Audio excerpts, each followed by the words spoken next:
Olá! Você deve ter se surpreendido com o tema do programa de hoje. Vamos falar de leite? Pois é, porque hoje nós sabemos que houve uma grande modificação da época que nós tínhamos aquele sítio onde a família era criada e todo mundo assim comia o que era produzido nesse sítio, e hoje, com a população que cresceu, cidades, assim, metrópoles, o que você faz? Você vai no supermercado. Então é interessante a gente entender quais as diferenças desses dois tipos de leite. E ninguém melhor do que o professor Murilo Pereira, um querido amigo. Murilo, muito obrigada e bem-vindo, hein? Muito obrigado pelo convite, né? É um prazer estar aqui, um prazer falar para esse público, que é um público que eu particularmente gosto muito, por ser católico, por rezar todas as noites com a Hélida, com a Melissa e com o Mateu.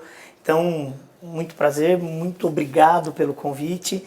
E o que eu puder contribuir aqui um pouquinho sobre o que eu estudei ao longo dos, vamos dizer que 10 anos de academia, né? 4 anos de graduação, 2 anos de mestrado, mais 4 anos de doutorado na área de tecnologia de alimentos, o que eu puder contribuir sobre esse processo de transformação de uma matéria-prima rural para um produto industrializado e subprodutos dele, e o que isso acometeu a população, eu vou tentar contribuir da melhor forma possível. Por favor, Murilo, o tempo é todo seu. Bom, vamos lá, né? Acho que a ideia aqui não é falar do benefício nem do malefício de um alimento, mas sim mostrar historicamente o que aconteceu com um produto derivado de glândula mamária de ruminantes. Acho que é assim que tem que ser esclarecido o que é o leite. Então, ao longo dos anos, o leite ele foi um excelente substituto para o leite humano. Mas, primeiramente, nós temos que entender que o leite tem uma origem de um ruminante, um animal que nasceu para pastar. No entanto, as pastagens não são mais suficientes para garantir uma produção adequada desse produto. Então, utilizou-se uma técnica chamada de confinamento. E nos confinamentos, nós precisamos oferecer ao animal ruminante alimentos concentrados e que são concentrados derivados de um processamento chamado de silagem, onde você extrai o pé inteiro do milho ou do sorgo e coloca ele embaixo de lonas para que ele possa fermentar e que o animal possa ter uma produção maior desse leite. E até aí, nenhum problema. O problema é que nós temos também ração. E na ração, nós temos um processo de armazenamento. E aí começam a aparecer os problemas. Primeiro, porque o animal não foi criado para comer ração e silagem exclusivamente, mas sim para pastar. E a partir do momento que ele começa a concentrar esses nutrientes, ele começa a colocar aquilo que é tóxico pela glândula exócrina mais ativa no animal. E a glândula exócrina mais ativa no animal é a glândula mamária, justamente porque existe um equipamento, e não mais um bezerro, sugando isso 2 vezes por dia nos 4 tetos do úbere ao mesmo tempo. E que isso também não é fisiológico do ponto de vista do animal. Isso faz com que o animal tenha um atrito maior nessa glândula e que, por sua vez, em alguns momentos, venha a ser necessário utilizar antibióticos para diminuir mastite nessa glândula mamária.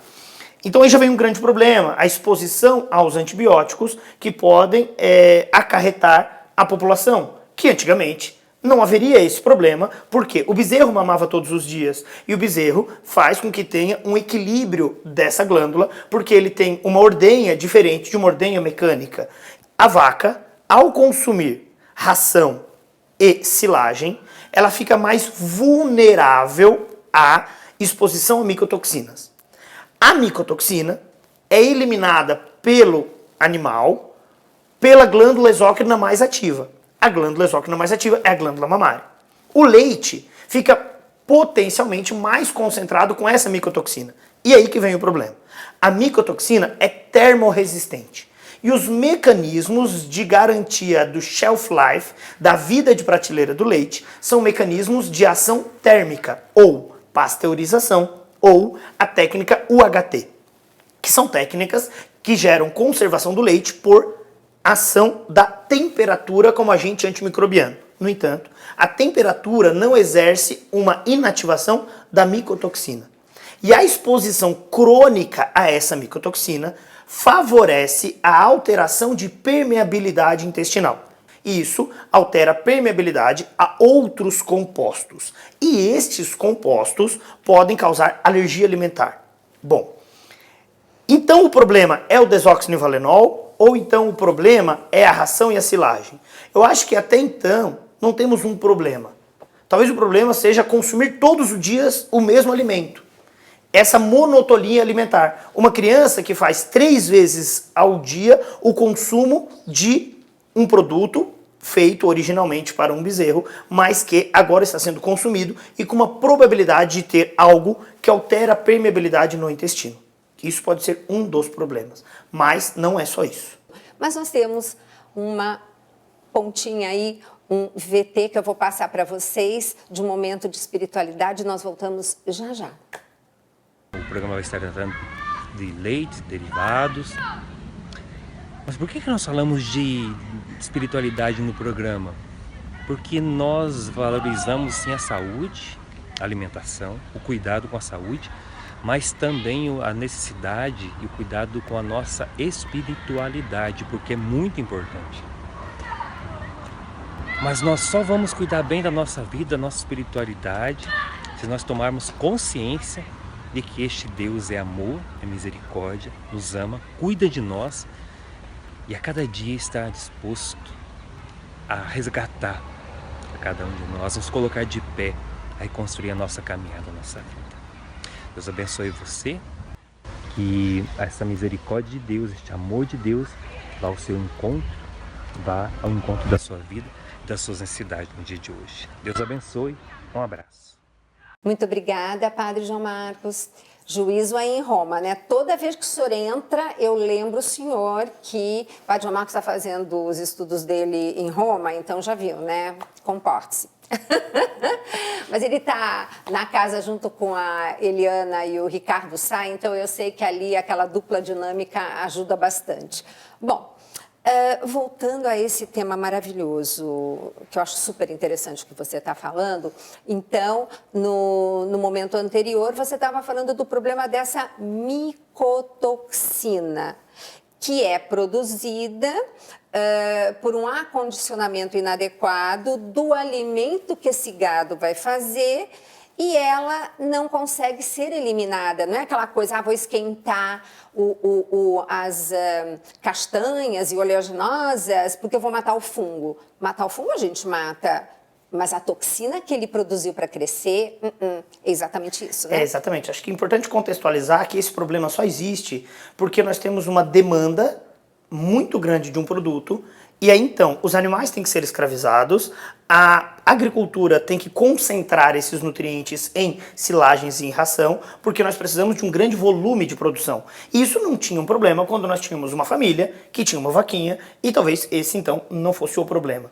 No entanto, com o advento da tecnologia, nós precisamos inclusive garantir que o consumidor tenha um produto padronizado. Para isso, então, os órgãos de regulação brasileiros, e nesse caso acho que eu posso citar a Anvisa, claro, que é o órgão regulador, ela determina algumas RDCs, são resoluções de diretoria colegiada, para que tenha uma padronização de alguns alimentos. E em um determinado momento, devido à grande industrialização do leite, houve uma padronização do leite em concentração de macronutrientes. Então, hoje, para ser reconhecido como leite, tem que ser um líquido branco, derivado de glândula mamária de animais e que tenha uma concentração de pelo menos 3% de lipídio, 3% de proteína e 3% de carboidrato, sendo o resto podendo ser de água, vitaminas e minerais. Então, essa padronização, ela precisa receber um equilíbrio feito pela indústria no que se refere a proteína, lipídio e também carboidrato. Até porque o período de ordenha do animal não é sempre igual produção pela glândula mamária. Como no humano, no início da lactação, o leite ele é mais denso em proteínas e no final mais denso em lipídios. Então imagina agora uma vaca sendo ordenhada, no início mais proteico e no final mais lipídico. Como padronizar isso para que na mesa do consumidor tenha sempre 3, 3, 3? Bom, e aí nós temos um pequeno problema da industrialização. O método de análise da fração proteica é feito a partir de uma técnica chamada método de Kildan, que é um método que avalia a fração nitrogenada da proteína. E essa fração de nitrogênio da proteína, ela é mensurada por uma técnica chamada de titulação, onde se avalia a fração de nitrogênio e não a fração proteica.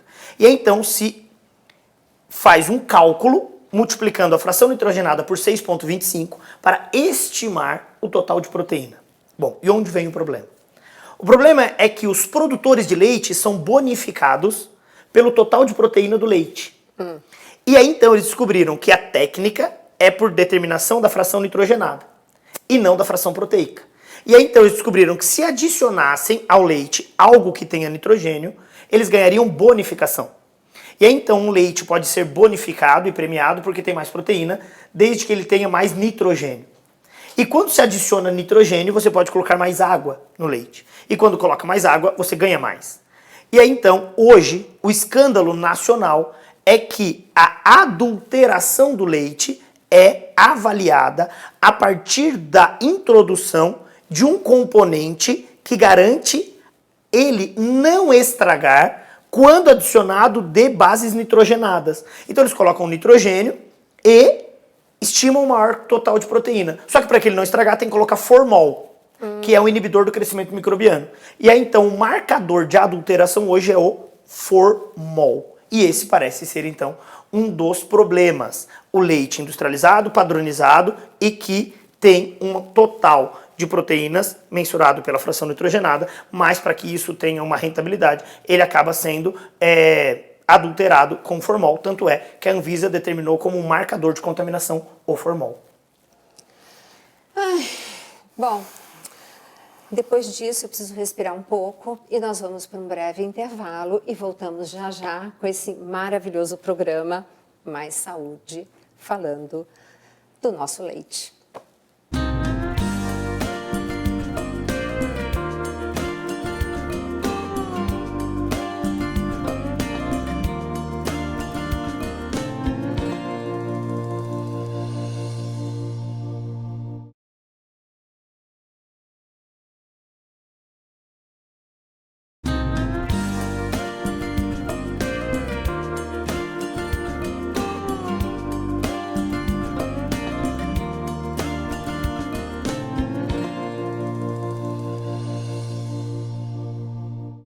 Retornando ao programa Mais Saúde com esse tema fantástico que está sendo abordado pelo professor Murilo Pereira, nutricionista, e que está nos colocando a par do que houve com a industrialização de vários produtos, mas hoje nós estamos falando sobre o leite e com essa demanda, né, enfim, da atualidade. Pronto, acho que é importante reforçar que existem alguns artigos que mostram benefícios, inclusive, do consumo de leite. Ele é uma fonte de cálcio. No entanto, é importante conhecer o que nós temos hoje na prateleira e por que ele está na prateleira desta forma.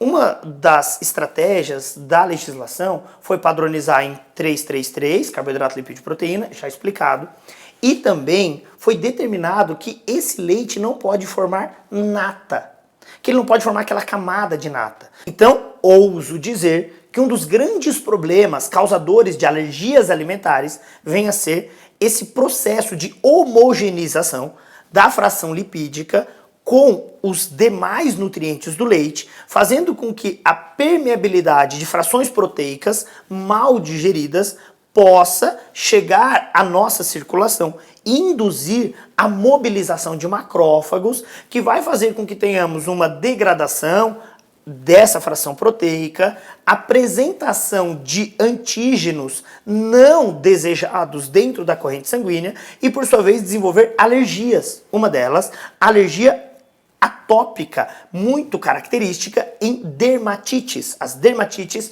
atópicas, as constipações, a APLV, alergia à proteína do leite de vaca. Talvez esse contexto esteja acontecendo mais hoje, seja muito mais evidente, porque nós temos um produto homogeneizado e talvez a digestão proteica não seja tão adequada como antigamente.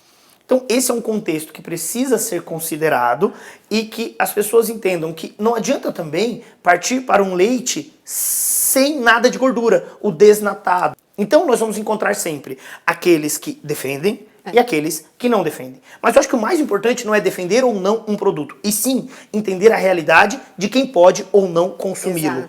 E aí, principalmente, uma criança com alergia à proteína do leite de vaca, nessa criança não é desejado utilizar por vários fatores, ou pela industrialização, ou até mesmo por uma sensibilidade individual. E aí, então, a pessoa, além de ter que gastar com esse produto porque ela acha que a criança ama, ela ainda tem que gastar com antibióticos, com consultas médicas e também gastar muito com o contexto familiar de uma criança doente. Eu fui a um alergista com o Mateu, meu pequenininho, que teve alergia à proteína do leite de vaca, e ele falou a seguinte frase: pai, aqui você é pai. Mãe, aqui você é mãe. Porque a minha esposa é médica, eu sou nutricionista, então ele disse que nós deveríamos nos posicionar naquele momento como pai e mãe. E foi isso que a gente fez. E aí ele fez a seguinte frase: vocês acham que quem vai ficar mais feliz com o Mateu tomando leite? Eu, a indústria ou vocês? Aí na hora eu não soube responder, ele falou assim: talvez fosse eu, porque vocês vão ter que vir aqui muitas vezes e me pagar a consulta. E a indústria? Agora vocês vão ficar muito tristes. E aí então eu passei a repensar se realmente o Mateu deveria continuar ingerindo aquele produto alimentício e a gente decidiu que não. Mas isso é um caso específico, ô Mateu. A Melissa já foi diferente. A Melissa não teve essa sensibilidade, mas por quê? A Melissa foi amamentada ao peito até os 2 meses de idade e o Mateu não. Porque como bom menino, ele via que não era suficiente aquele leite da minha esposa e ele gritava absurdamente. E nós, erradamente, fizemos uma introdução alimentar com fórmulas infantis não hidrolisadas. E ele veio a desenvolver a alergia à proteína do leite. E também nós poderíamos ter feito a introdução alimentar com bancos de leite, mas por desconhecimento não o fizemos. E aí então cursamos com esse problema, mas que já foi resolvido com um desmame desse alimento que para ele fez mal. Não quer dizer que faz mal a todas as crianças, mas para aquelas crianças que têm a sensibilidade, é importante que nós possamos substituir ou até mesmo induzir um maior consumo de bancos de leite, que são os órgãos responsáveis por essa oferta de leite humano para esses bebês. E aí você pode pensar, isso é muito difícil. Aí eu queria então que você pesquisasse na sua cidade se você tem esse banco de leite, se você é uma pessoa que está aí com uma grande produção e o seu bebê não dá conta de tomar tudo, você pode ser um doador. A gente tem que repensar o quanto a gente pode ajudar as outras crianças e talvez com leite materno seja a forma mais importante de induzir essa introdução alimentar sem com que nós tenhamos as alergias a partir de um produto industrializado, padronizado e com maior probabilidade à exposição de micotoxinas que vêm a alterar a permeabilidade intestinal. Muito bem, Murilo, muito obrigada. E nós vamos ouvir um testemunho. Sou mãe de 4 filhos e eu conheci a nutrição funcional com a doutora Gisele em 2009. Em 2009 eu tinha um filho de 6 anos, que é o mais velho, uma filha de 4 e estava amamentando o meu terceiro filho de 9 meses. E com esses 2 filhos mais velhos, de 6 anos e 4 anos, eu sofri muito com a questão de alergias, muito mesmo. O meu mais velho, ele tinha todas as alergias possíveis e imagináveis, rinite, sinusite, dermatite. A pior era a dermatite atópica, porque é uma alergia no corpo, então ele coçava muito, tinha como feridas, né, nessas partes do corpo, aqui nas nádegas. E eu fui para uma alergista infantil, né, numa cidade grande, que tratou dele com, inclusive, vacinas, para ver se ele conseguia sarar esse índice alérgico que ele tinha, né, e apresentava. E a minha filha apresentava panos brancos no corpo. E quando eu conheci em 2009, foi para mim assim também impactante, como eu acho que deve ser para você que está me ouvindo e para qualquer mãe do mundo, né? E pensar na possibilidade daquele terceiro filho que eu estava amamentando com 9 meses não tomar leite. E por causa dos meus filhos e por ver tanto sofrimento que eles tinham, né, com relação às alergias, nós tomamos essa decisão. Nós tiramos o leite do nosso café da manhã e começamos a comer comida, né? Aquilo que a terra dá, aquilo que é mais barato, né? E iniciamos. E foi assim algo surpreendente, porque além da gente ver com os nossos olhos, quando eu levei meu filho, esse de 6 anos, na alergista infantil, ela me disse: Fabiana, de fato, eu conheço, né, o seu filho e eu tenho que dizer que 90% da melhora dele foi a alimentação. É óbvio que não é uma coisa fácil, né, que eles vão viver a vida deles, tem os amiguinhos, mas a rotina deles já está implantada. E é nítida a diferença dos 2 mais novos dos 2 mais velhos, né? Então essa foi a minha experiência, tem sido essa experiência, né, com a nutrição funcional, que não é uma dieta, mas que é uma reeducação para comer algo que é comida, que é mais barato e que faz bem à saúde. Exatamente o que você explicou, né, Murilo? Bom, vamos lá, né? Eu acho que é importante contextualizar 2 problemáticas que nós temos com o leite. 1, alergia à proteína do leite de vaca. 2, intolerância à lactose. Primeiro, são 2 componentes totalmente distintos. Um é proteína, o outro é carboidrato, um açúcar. Então nós temos uma alergia a uma fração proteica e uma intolerância a uma fração glicídica, uma fração de açúcar. Importante contextualizar que o açúcar do leite é um disacarídeo. Ele é uma união entre 2 moléculas de monossacarídeo. E a dificuldade no indivíduo é de produção da enzima que quebra esse disacarídeo na intolerância à lactose. Já na alergia à proteína do leite de vaca, é um processo induzido por uma permeabilidade intestinal alterada e que nós explicamos anteriormente. Agora, vamos entender um pouquinho dessa moda e por que todo mundo tem hoje a tal da intolerância à lactose, se isso não era comum antigamente. 2 fatores contribuíram para isso. 1 chama industrialização e 2, urbanização. A urbanização fez com que as pessoas tivessem exposição a alimentos que são alimentos considerados germ-free.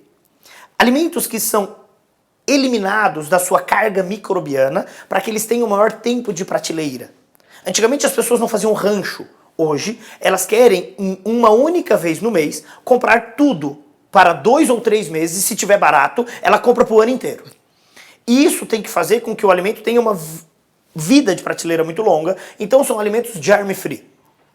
E sabe-se que, em 2017, nós não podemos desconsiderar o microbioma humano, que nós não somos mais um acumulado de células, nós somos um acumulado de células que vivem em homeostase ou em equilíbrio com um universo microbiano, numa proporção igual de células humanas para células microbianas. Então, ao longo dos anos, a exposição a alimentos de verdade, a comida de verdade, fez com que as pessoas tivessem uma tolerância à lactose maior, porque tem sobrevivência no intestino de micro-organismos que expressam lactase. Então, tolerar lactose na vida adulta não é porque o homem produz mais lactase, mas sim porque ele tem um microbioma adaptado a degradar a lactose. Então, só para resumir, alergia, proteína, a intolerância, glicose. Essa intolerância e alergia são evidenciadas no paciente de forma diferente. O paciente que tem alergia normalmente tem dermatites, tem alterações do trato gastrointestinal, fezes com sangue. Já o indivíduo que tem intolerância, ele tem gases, desconforto abdominal, diarreia osmótica e tem também uma característica de desenvolver mais ites do seio da face. E aí ele passa a ter mais mucosite, até porque o alimento como um todo é mais mucolítico, mas principalmente pelo SIBO, pela síndrome do supercrescimento bacteriano do intestino delgado, que expõe o organismo ao lipopolissacarídeo, que é um derivado de membrana celular de bactérias gram-negativas. E isso ativa as caspases, o inflamassoma e até mesmo um aumento da esteatose hepática. Esplêndida a sua explicação. Vocês entenderam por que eu queria o Murilo aqui? Não só hoje, mas muito mais vezes. Murilo, toda vez que você vier a São Paulo, você está assim, intimado, vai, para participar do Mais Saúde, porque você faz a diferença. Eu digo que ele faz a diferença, mas ele faz a diferença na nossa vida, de nós nutricionistas. Nós vamos deixar aí o contato. Murilo, sua página, seu portal, fala para o pessoal.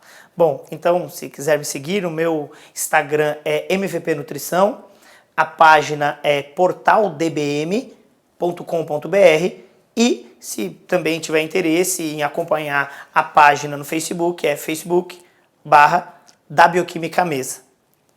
Aguardo todos vocês, fiquem com Deus e um abraço. Espero vocês no próximo Mais Saúde.